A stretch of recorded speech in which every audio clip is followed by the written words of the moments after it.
Olá, amigos da história, estou de volta. Sem dúvidas, Garrincha foi um gênio nos campos. Muitos jogadores aprenderam a fazer a folha seca de Didi. Muitos aprenderam a fazer o elástico de Rivelino. Muitos aprenderam a famosa bicicleta de Leônidas da Silva. Muitos aprenderam a fazer a lambreta de Caneco, mas até hoje nenhum jogador aprendeu a fazer o famoso drible de Garrincha, aquele onde ele jogava o corpo e o zagueiro acompanhava.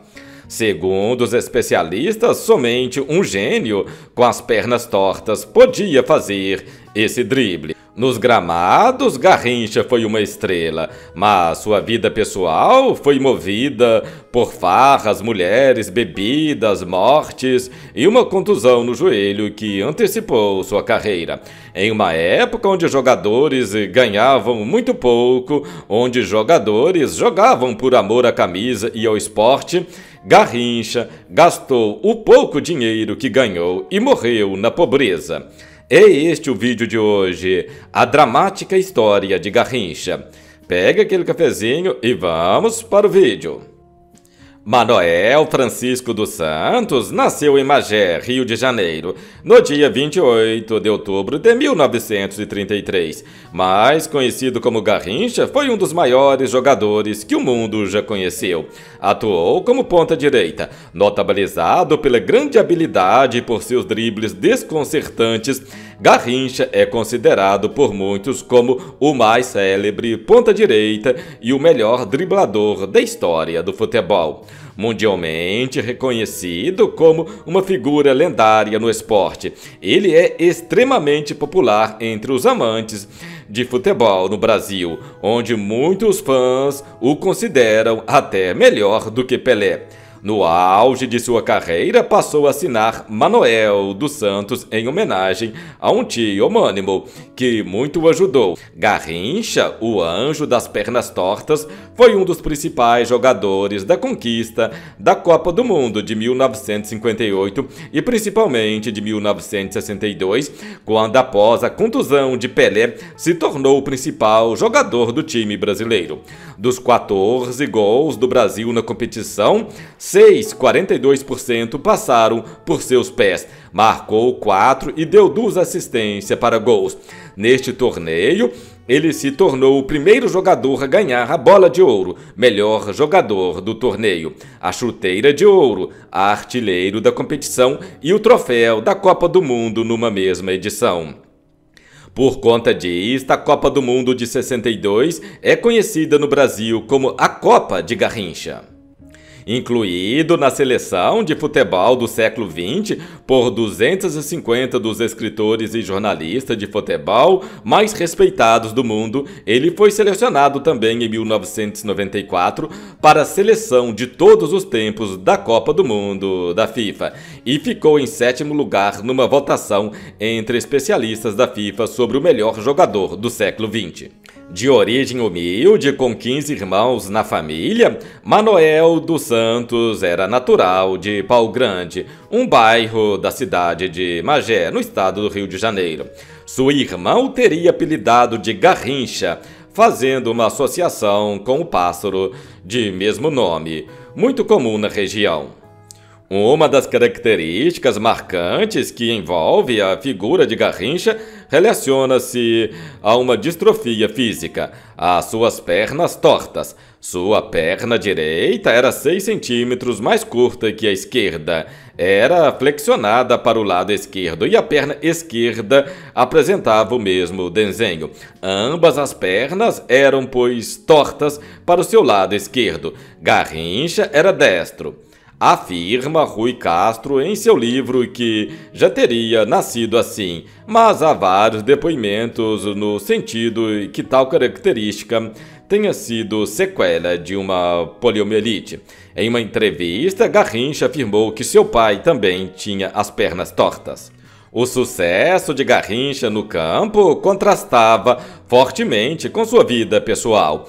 Ele era alcoólatra, Garrincha bebia desde criança. O jogador também nunca teve educação financeira, não se preocupava em guardar dinheiro. Tudo isso associado ao álcool culminaria em seu triste fim. Garrincha foi casado 2 vezes. Primeiro com Nair Marques, namorada de adolescência, com quem teve 8 filhas. Desquitou-se de Nair em 63 e nesse mesmo ano assumiu publicamente seu relacionamento com Elza Soares, com quem estava desde 62, enquanto era casado, decidindo então deixar a esposa para ficar com a cantora, com quem passou a conviver sob o mesmo teto em 1966. A união durou 16 anos, até que em 1982, terminando a união devido aos ciúmes, traições, agressões e humilhações a que Elza era submetida. Os dois tiveram um filho, Manuel Francisco dos Santos Júnior, apelidado de Garrinchinha, que nasceu em 1976. O filho também tinha as pernas tortas, igual ao do pai. Infelizmente, no dia 11 de janeiro de 86, 3 anos após a morte de Garrincha, seu filho Garrinchinha morreu aos 9 anos de idade em um acidente de carro. Ele e alguns amigos voltavam de Magé para o Rio após terem visitado a família de Garrincha, que gostava de manter contato com o menino. Mas o carro derrapou na estrada e caiu de uma ponte de um rio. Garrinchinha foi arremessado para fora e levado pelas águas. Seu corpo só seria encontrado na manhã do dia seguinte. A morte de Garrinchinha abalou profundamente Elza Soares. Quando Garrincha era casado com Elza e morando em uma nova casa na Lagoa Rodrigo de Freitas, Rio de Janeiro, Garrincha decidiu ir visitar suas filhas do casamento anterior. Elza havia tido um sonho na noite anterior e, considerando um presságio, pediu que Garrincha não fosse. Mas sua mãe Rosária se ofereceu para ir junto. O trio se completou com a filha Sara. Horas depois, Elza recebeu a notícia de que o Ford Galaxy, que Garrincha bateu na traseira de um caminhão na Via Dutra, capotou 3 vezes, matando a mãe de Elza Soares. Após o acidente, Garrincha entrou em depressão e aumentou o consumo em bebidas alcoólicas.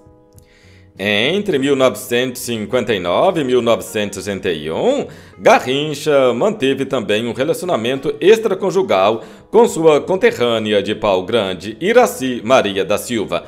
Com ela teve 2 filhos, Maria e Manuel. Este conhecido como Neném Garrincha, tendo chegado a jogar na equipe juvenil do Fluminense. Neném estava de férias em Portugal quando morreu num acidente de automóvel em 20 de janeiro de 92. Ele tinha 31 anos de idade. O jogador também, antes de conhecer Elza, teve um breve relacionamento com a vedete Angelina Martínez. Ela chegou até gravar uma marchinha em homenagem ao cantor. A música gerou polêmica na época, chegou até ser proibida, porque Angelina gravou a marchinha cantando Garrincha nasceu em Pau Grande, e na hora de cantar ela trocou o em por de, se referindo ao cantor que, segundo muitos, era um verdadeiro Kid Bengala.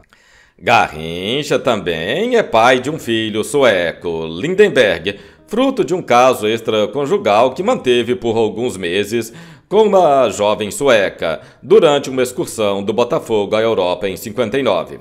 Ao todo, ele teve pelo menos 14 filhos. Este filho sueco é o único filho homem vivo de Garrincha hoje. Com 14 anos de idade, Garrincha começou a jogar, dividindo o expediente na América Fabril, fábrica textil, com as partidas no campo do Esporte Clube Pau Grande. Mas não teve chance de jogar logo porque, além de sua pouca idade, o técnico Carlos Pinto temia expor o garoto aos fortes zagueiros dos times adversários. Cansado de não ter uma chance de jogar, Mané registrou-se no time do Serrano, da cidade vizinha de Petrópolis, e jogou durante quase um ano. Foi no Serrano que o técnico Carlos Pinto decidiu dar uma chance ao Mané na ponta direita. Suas atuações despertaram a atenção de Arate, um ex-jogador do Botafogo. Não se sabe com certeza quem o levou a fazer um teste no Botafogo, mas nos minutos iniciais do primeiro treino, ele teria dado vários dribles em Nilton Santos, o qual já era um renomado jogador. Nilton teria demandado a contratação do ponta no intervalo desse primeiro treino. Assim, em 1953, com 20 anos de idade, foi adquirido pelo Botafogo por 2.000 cruzeiros. Antes havia sido rejeitado por Vasco, São Cristóvão, Flamengo e outros times. Garrincha defendeu o Botafogo no período de 1953 a 1965, além da seleção brasileira de 1955 a 1966. Estreou no clube carioca em 19 de julho de 53, enfrentando o Bom Sucesso pela segunda rodada do Campeonato Carioca. O Botafogo venceu por 6-3 com 3 gols de Garrincha, um deles de pênalti. A transformação de Garrincha em mito foi demorada. Nos seus primeiros anos de Botafogo foi criticado por driblar demais. Mas o clássico contra o Fluminense na final de 57 foi decisivo para sua transformação em ídolo nacional e um dos nomes que não poderia estar de fora da Copa do Mundo de Suécia. Garrincha jogou no Botafogo por 12 anos, a maior parte de sua carreira profissional. Ele venceu o Campeonato Carioca 3 vezes e marcou 232 gols em 581 partidas. E se tornou um símbolo da história do clube. Com ele, o Botafogo disputou 150 jogos contra os times do eixo Rio de Janeiro-São Paulo, tendo supremacia sobre 5 deles: São Paulo, Palmeiras, Corinthians, Flamengo, Fluminense, e desvantagem apenas contra Santos e Vasco da Gama. Garrincha jogou 50 partidas oficiais pelo Brasil entre 55 e 66, marcando 12 gols, e foi titular da seleção brasileira nas Copas de 58, 62 e 66. Ele ainda jogou 2 partidas na Copa América de 57 e 4 na edição de 59, onde o Brasil terminou em segundo em ambas as edições. Sua primeira aparição com a camisa da seleção foi contra o Chile, no Rio de Janeiro, em 1955.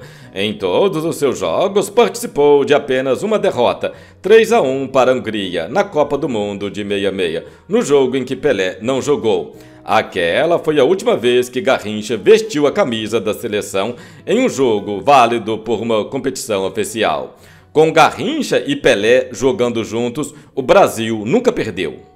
Mesmo na seleção brasileira, Garrincha nunca abandonou sua forma irreverente de jogar. Voltava a driblar o jogador oponente no mesmo lance, ainda que desnecessariamente só pela brincadeira em si.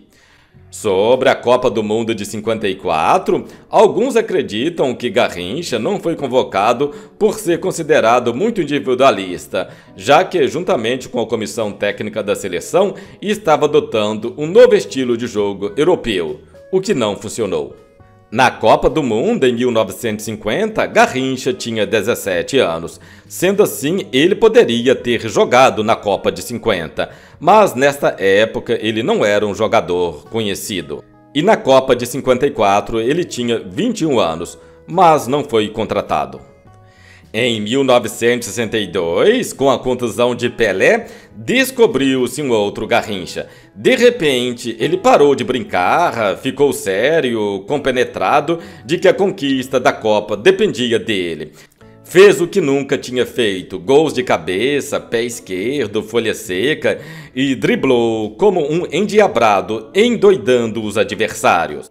Garrincha foi jogador destacado na Copa de 62, quando Pelé se machucou após o segundo jogo e ficou de fora do resto do torneio. Garrincha desempenhou um papel de liderança no triunfo do Brasil, destacando-se principalmente contra a Inglaterra e o Chile, marcando 4 gols nesses 2 jogos. No entanto, após a Copa de 62, devido a contusões no joelho, começaria seu triste fim. Garrincha jogou a Copa do Mundo de 66 já visivelmente fora de forma, uma lesão no joelho que o atormentaria pelo resto de sua carreira. Já começava a atrapalhar os seus movimentos. Além disso, foram 3 jogos extremamente violentos. Os europeus usaram a tática de parar o jogo brasileiro sempre que possível na porrada. Mesmo assim, Garrincha jogou a primeira partida do torneio, uma vitória por 2-0 contra a Bulgária, na qual ele marcou um dos gols, com um chute livre executado com a parte externa do pé. O segundo gol deste jogo foi marcado por Pelé, sendo a única vez em que Garrincha e Pelé marcaram gols no mesmo jogo, e também a última vez em que atuaram juntos pelo Brasil. No jogo seguinte, o Brasil perdeu por 3-1 para a Hungria. Na última partida internacional de Garrincha, que foi a única vez em que Garrincha perdeu uma partida com a seleção brasileira. Ele não jogou na última partida da primeira rodada contra Portugal. O Brasil foi eliminado no primeiro turno. O início do fim da carreira de Garrincha começou já em 1963. Garrincha se recusou a se submeter a uma operação, apesar da osteoartrite causar inflamação da cartilagem e inchaço do joelho, exigindo um descanso de pelo menos um dia entre os jogos. No entanto, o Botafogo ordenou que ele participasse dos amistosos, pois sem ele a taxa garantida de participação cairia de 12 mil para 8 mil dólares. O pouco salário do jogador, o escandaloso relacionamento com Elza Soares e o abuso de álcool se juntaram ao relacionamento com o clube, enquanto a equipe terminou o campeonato na 4ª posição, separada por 4 pontos do Flamengo. Em 29 de setembro de 64, então com 31 anos, finalmente ele se submeteu a uma cirurgia, passando o restante do ano fazendo fisioterapia. Apesar de sua má condição física, precisava de dinheiro para sustentar sua família e seu alcoolismo. Assim, Garrincha decidiu continuar jogando no fim de 65. O ponta-direita acertou com o Corinthians em março de 66, onde jogou alguns amistosos antes da Copa do Mundo daquele ano. Ainda atuou em mais alguns jogos pela Taça Brasil. No entanto, com movimentos lentos devido à sua cirurgia mal sucedida no joelho, não obteve sucesso no timão e rumou para Portuguesa Santista em 67. Logo depois passou pelo Fortaleza em 68, pelo Flamengo em 69 e pelo Olaria, onde já estava visivelmente longe de seu auge. Integrou também o elenco do Vasco em um amistoso contra a seleção da cidade de Cordeiro, marcando um gol nesta partida. Sua contratação não foi fechada pela equipe cruzmaltina devido à sua má condição física. E com isso, o ponta foi devolvido ao Corinthians após o supracitado amistoso. Enquanto esteve no Corinthians, o Jornal da Tarde de 66 assim escreveu sobre Garrincha: Mané veio para ser a alegria do Corinthians, não foi. É um homem triste que só vê a bola em treino no Parque de São Jorge. O último gol de Garrincha aconteceu no empate do Olaria em 2-2 com o Comercial, no dia 23 de março de 72. Ele tinha então 39 anos, no estádio Palma Travassos, em Ribeirão Preto. Foi inclusive o único gol de Mané pelo Olaria.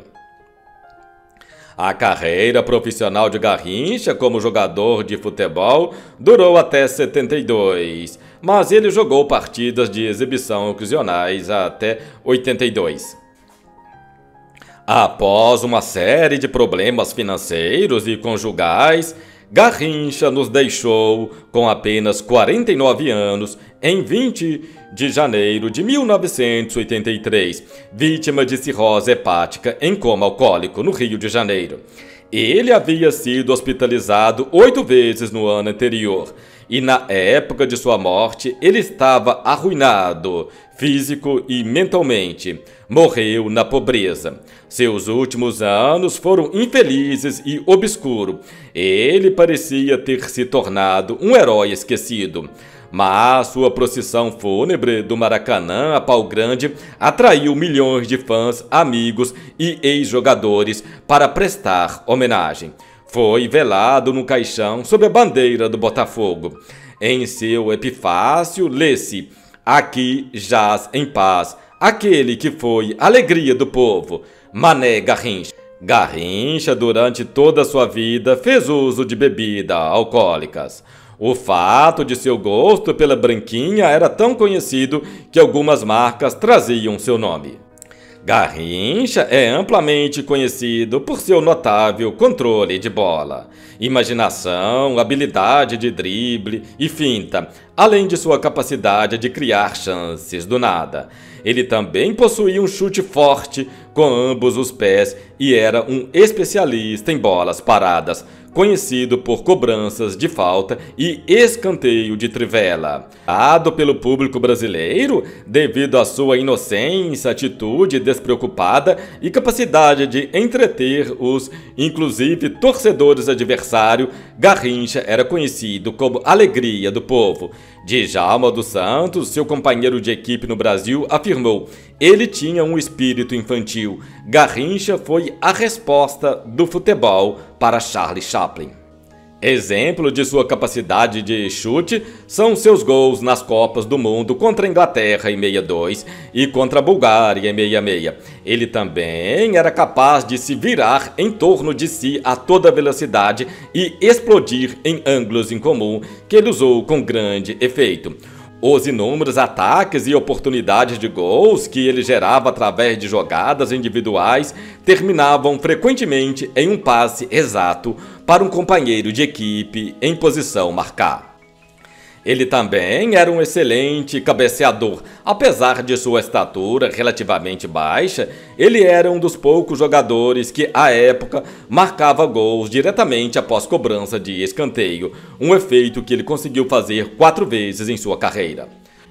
Em 1980, a Escola de Samba Estação Primeira da Mangueira, uma das mais tradicionais do Rio de Janeiro, com o tema Coisas Nossas, colocou as paixões brasileiras na Avenida da Sapucaí. Em um dos seus carros, naquele desfile, era sobre o futebol, que, obviamente, é uma espécie de produto que o brasileiro fez evoluir. Nele vinha um homem sem expressão e quase sem entrosamento com a plateia. Garrincha, a alegria do povo que encantava o país em campo com a camisa do Botafogo e da seleção brasileira, amargou seus admiradores naquela noite de 17 de fevereiro de 1980 na Avenida Marquês de Sapucaí. Quem acompanhou o desfile não reconhecia aquele homem que nem em pé ficou. A sua decadência ficou visivelmente naquele dia, e em meio à tristeza e alegria pelo momento de homenagem da Verde Rosa, Mané era apenas um homem robotizado, após várias internações por alcoolismo e dopado por medicamentos. Aquele era o atual anjo das pernas tortas, com seu olhar triste, com seu olhar de despedida. A força de seu carisma ficou marcada nas palavras do poeta Carlos Drummond de Andrade. Garrincha foi um pobre, pequeno mortal que ajudou um país inteiro a sublimar suas tristezas. O pior é que as tristezas voltam e não há outro Garrincha disponível. Precisa-se de um novo que nos alimente o sonho. Garrincha até hoje é venerado pelos torcedores do Botafogo como o maior jogador que o clube já teve. Deixa aí nos comentários o que você achou dessa história. E você acha que vai aparecer outro Garrincha? Deixa aí nos comentários. Ou você acha que Garrincha foi único, que Garrincha é insubstituível? Deixa aí nos comentários, eu quero saber. Obrigado pela companhia, obrigado por ter assistido. Você já sabe, estou indo embora, mas eu voltarei.